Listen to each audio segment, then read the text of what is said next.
Have you ever felt like every time life gets good, you ruin it, you meet someone who really sees you, and suddenly you shut down, you land that job you dreamed of, and then ghost your own ambition.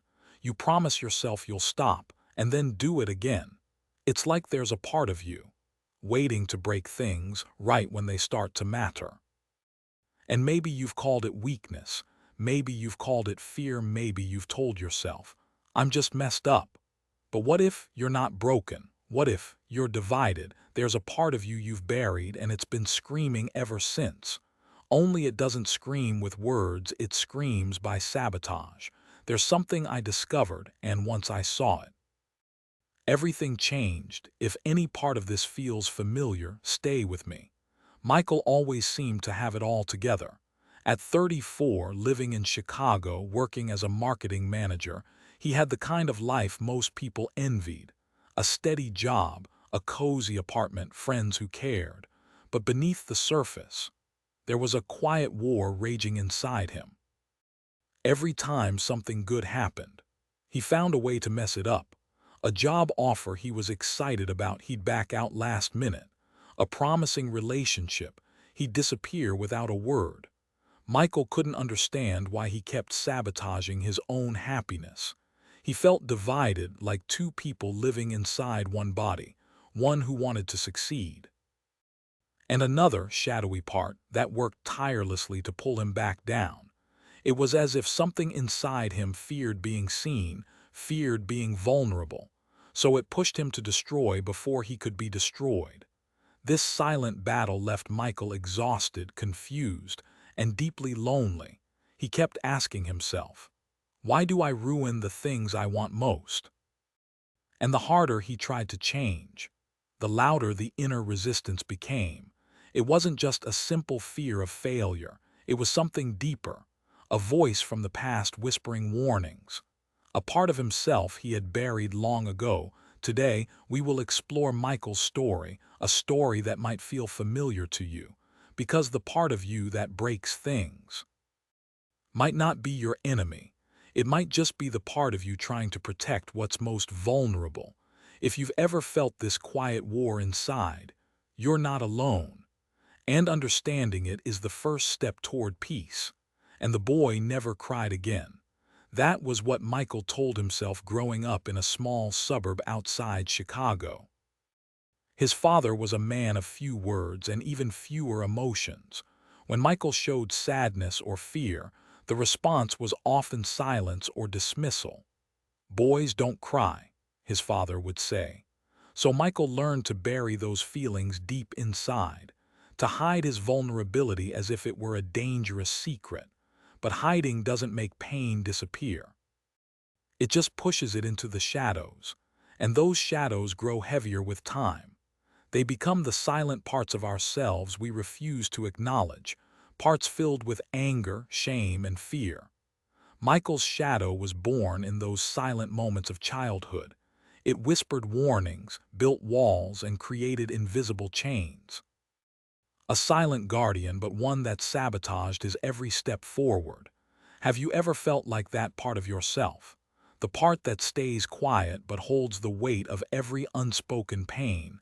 This is the ghost in the mirror, the reflection you refuse to meet. And yet, it shapes so much of what you do. Michael's story is not unique. Many of us carry shadows formed from childhood wounds. The key is not to run from them, but to listen, to understand, because those shadows are trying to protect you in their own way.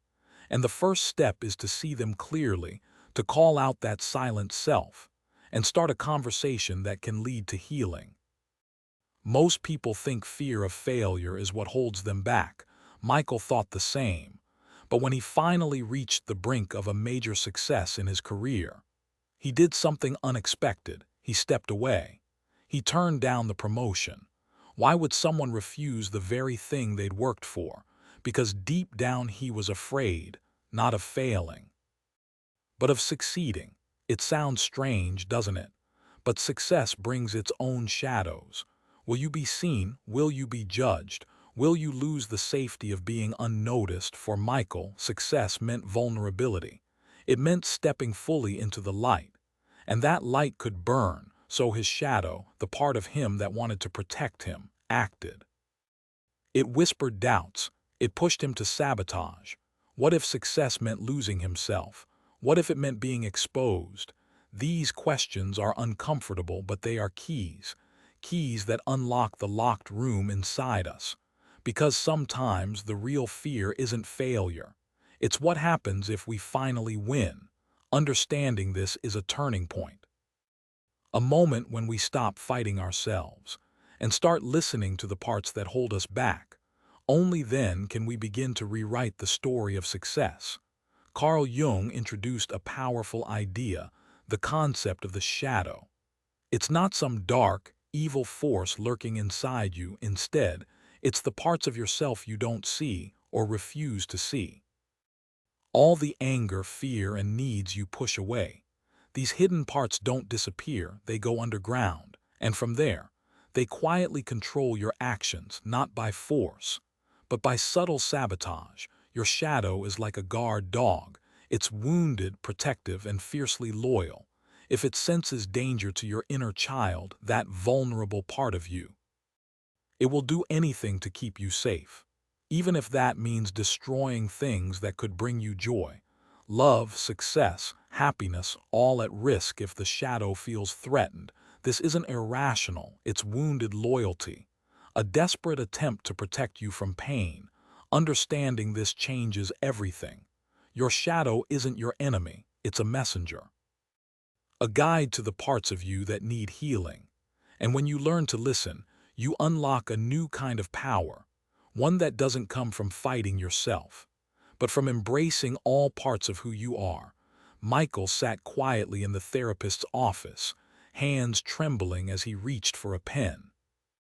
For the first time, he was asked to write a letter, not to anyone else but to the part of himself he feared most. Shame. He hesitated.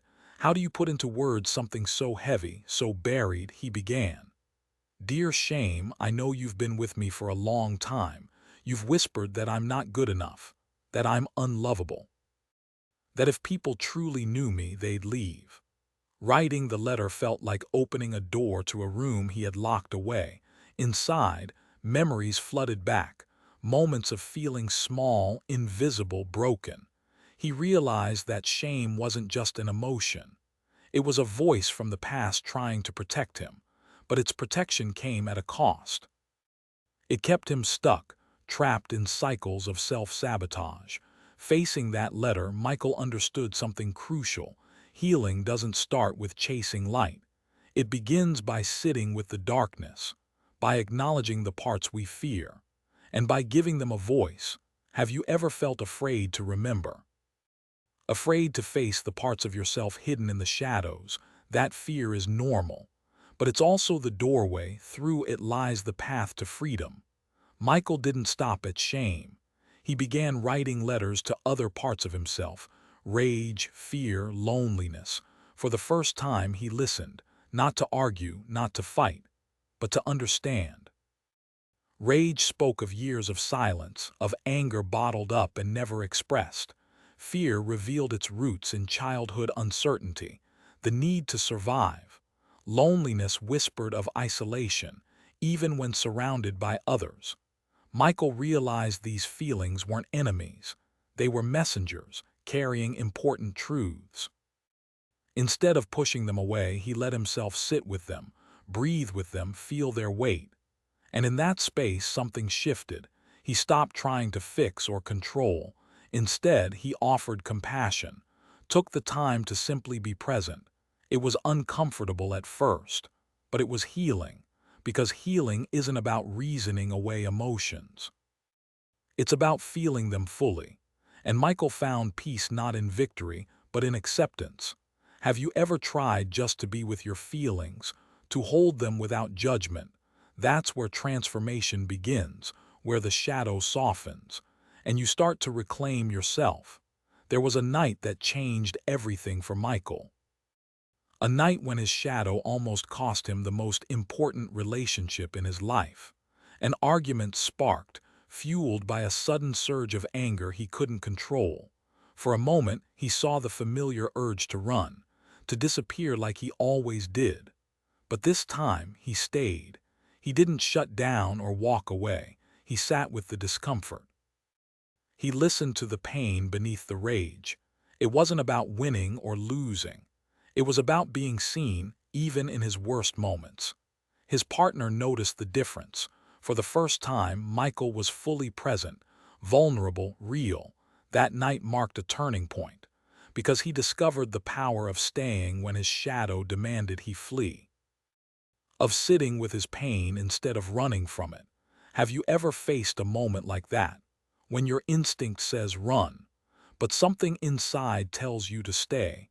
That tension between fear and courage is where healing begins. And it's where Michael's journey took a new direction. Healing is not about becoming perfect. Michael learned this the hard way. Integration isn't about erasing your shadows.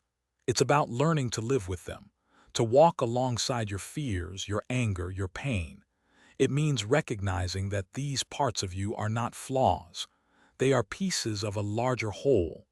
Michael didn't suddenly become fearless or invulnerable, but he began to understand his reactions, to see where they came from.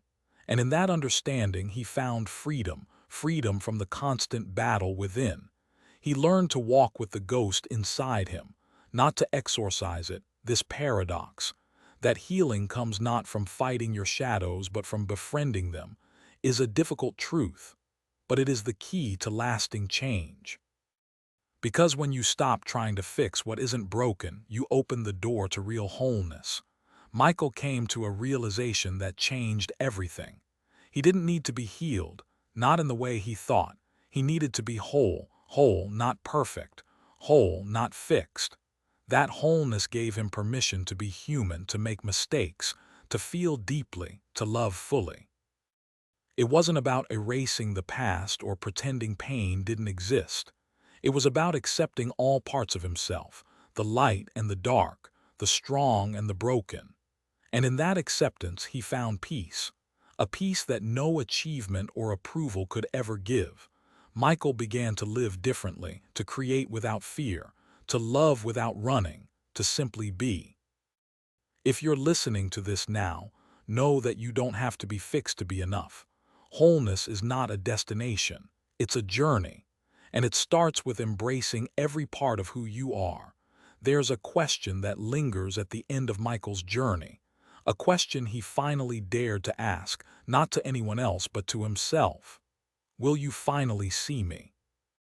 Not the polished version he shows the world, but the parts he's hidden away, the broken parts, the scared parts, the parts that sabotage. That question is not easy to answer, because seeing ourselves fully means facing uncomfortable truths. But it's also the doorway to freedom, to healing, to wholeness. If you've ever felt divided inside, if you've ever been your own worst enemy, know this: you're not alone. And this is just the beginning. If you're ready to stop running, to stop hiding, to start seeing every part of yourself, leave a comment below. Say, I'm ready to stop running. Because healing starts when we stop fighting ourselves and start the journey toward wholeness. Thank you for being here. Thank you for staying. Your journey is yours alone, but it doesn't have to be lonely.